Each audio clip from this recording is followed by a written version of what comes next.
मेरे कक्षा 12वीं के प्रिय छात्र एवं छात्राओं, जैसा कि आपको पता है कि आज 8 तारीख को दिन शनिवार को कक्षा 12वीं अर्धवार्षिक परीक्षा का पेपर भूगोल का हो चुका है। जो भी आपने हल किया है उसके बारे में कुछ जानकारी शेयर करूँगा, उसमें आप देखिएगा। तो इसमें सबसे पहले सही विकल्प चुनकर लिखना है। निम्नलिखित में से किस दशक में मानवतावादी, अमूल्यवादी और व्यवहारवादी विचारधाराओं का उदय हुआ? 1970 का दशक था वो। साथ ही दूसरा क्वेश्चन आप देखिएगा, लोगों की संख्या खाद्य आपूर्ति की अपेक्षा अधिक तेजी से बढ़ेगी। निम्नलिखित में से एक कथन किसने दिया था? ये थॉमस माल्थस का कथन है। अंगूर की कृषि निम्नलिखित में से किस क्षेत्र की विशेषता है? ये भूमध्य सागरीय क्षेत्र की है। 1951 ईस्वी में भारत का जनसंख्या घनत्व कितना था? 117 प्रति व्यक्ति वर्ग किलोमीटर। निम्नलिखित में फसलों में से कौन सी एक रबी की फसल है? वो सरसों की है। निम्नलिखित में से किस राज्य में मैंगनीज सर्वाधिक पाया जाता है? वो है उड़ीसा। साथ ही साथ इसके बाद आप देख सकते हैं रिक्त स्थानों की पूर्ति आपको करना है। क्षमता उपागम का संबंध अमर्त्य सेन अर्थशास्त्री से है।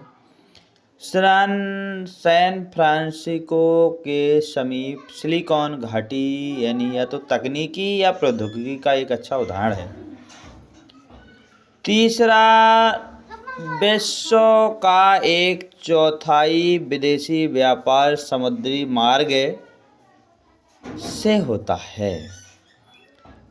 चौथा है, वर्ष 2011 में भारत में नगरीकरण का स्तर 31.16% या प्रतिशत था। धरातलीय और भौम जल का सर्वाधिक उपयोग कृषि क्षेत्र में होता है। अगला है, अवर कॉमन फ्यूचर रिपोर्ट को वेंटलैंड रिपोर्ट के नाम से जाना जाता है। साथ ही साथ सत्य आप देख सकते हैं। पहला है, ग्रिफिथ टेलर के अनुसार प्रस्तुत की गई संकल्पना का नाम निश्चयवाद था। ये असत्य है।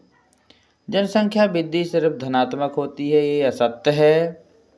उच्च प्रौद्योगिकी वाले बृहद औद्योगिक प्रदेशों का विस्तार कम विकसित देशों में हुआ है। ये भी गलत है। राइन नदी जर्मनी और नीदरलैंड से होकर जाती है या प्रभावित होती है। सही है। जनसंख्या 2011 के अनुसार महिला श्रमिकों की संख्या द्वितीयक सेक्टर में सर्वाधिक है। गलत है। भारत की प्रशासकीय इकाइयों में भौगोलिक क्षेत्र की सही जानकारी देने का दायित्व भारतीय सर्वेक्षण विभाग पर है। ये बात सही है। साथ ही साथ बच्चों, आपको एक चीज़ और बता दें कि जो जोड़ी हैं सही, उसको आप देखिएगा। ट्यूलिप पहला है। ट्यूलिप जो है यह एक प्रकार का फूल है। दूरसंचार जो है यह तृतीय क्रियाकलाप है। सूचना का संग्रहण जो है वह हमारा चतुर्थ क्रियाकलाप है। नीरू मीरू कार्यक्रम यह है आंध्र प्रदेश में, और भरमौर है जो हिमाचल प्रदेश में। साथ ही साथ एक शब्द में आंसर आप देख सकते हैं। एक वाक्य में, जो प्रवासी किसी स्थान से बाहर चले जाते हैं उन्हें हम उत्प्रवासी कहते हैं। सहकारी कृषि परीक्षण विश्व के किस देश में सर्वाधिक सफल रहा है? वो डेनमार्क था। किस क्षेत्र के क्रियाकलाप के अंदर उच्चतम स्तर के निर्णय लेने तथा नीतियों का निर्माण करने वाले कार्य शामिल हैं? पंचम क्रियाकलाप। भारत में कुल अनुसूचित भाषाओं की संख्या 22 है। हिमालय की निचली घाटियों में किस प्रकार की ग्रामीण बस्तियां पाए जाने की अधिक संभावना है? वो है गुच्छित बस्तियां। इस आधार पर ये ऑब्जेक्टिव हल किए हैं। और बाकी एक मान्य परिभाषा है, ये अच्छा आया है भूगोल की, मानव भूगोल की। साथ ही साथ ये क्वेश्चन आपने कर लिए होंगे, बहुत अच्छे क्वेश्चन थे। साथ ही साथ कुछ नक्शा दिया गया है, उसको भी आप समझ लीजिएगा। जो विश्व का भी दिया गया है, देखो दोनों नक्शे दिए गए हैं, मैंने इसमें दर्शाया है, दिखा दिया है। और बाकी आप उसमें नक्शे में हम दर्शा के बता भी देंगे। अच्छा सरल था। और जो भारत की भी चीज़ें हैं वो भी हमने यहाँ पर दर्शा दी हैं। आप मिलान करके आप अपने नक्शा को कंफर्म कर सकते हैं।